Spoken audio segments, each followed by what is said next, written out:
ना आं गिबियावनो गोसो गोरबोनिफ्राय साबायखर बावदों जोंनि मानव गेदेर चिफ मिनिस्टार हिमन्त बिश्व शर्मा आरो जोंनि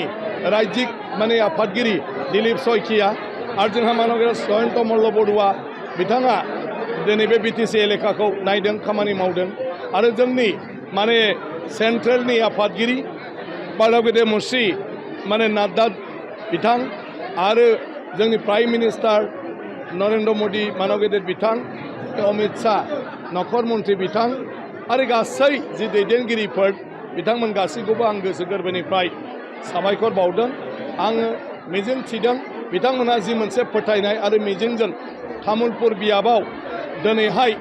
बिजेपिनि बिजाथि दिनै फसंदों एनडिएनि माने मा होनो बिजाथि हिसाबै बियो थारैनो गोबां भटआव देरहानो हागोन आं बेखौ सानदों दिनै आं साबायखर बावदों तामुलपुर समस्तिनि गासै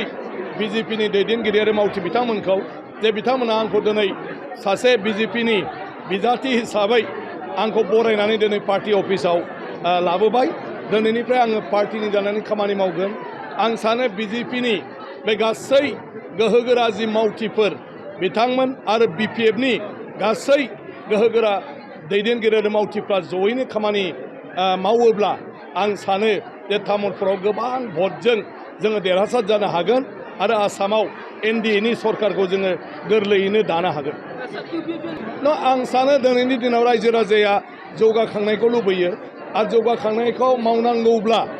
माने सरकारजों थानांगोन दा बड'लेण्डआव बिपिएफ आरो बिजेपिनि सरकार दं आरो आसामाव एनडिएनि सरकार जागोन ना खाथां मानव गेदेर हिमन्त बिश्व शर्मा बिथांनि दैदेननायाव ओंखायनो दिनै प्रमद बर' बिथाङा बा इउपिपिएलआ दिनै एनडिएनि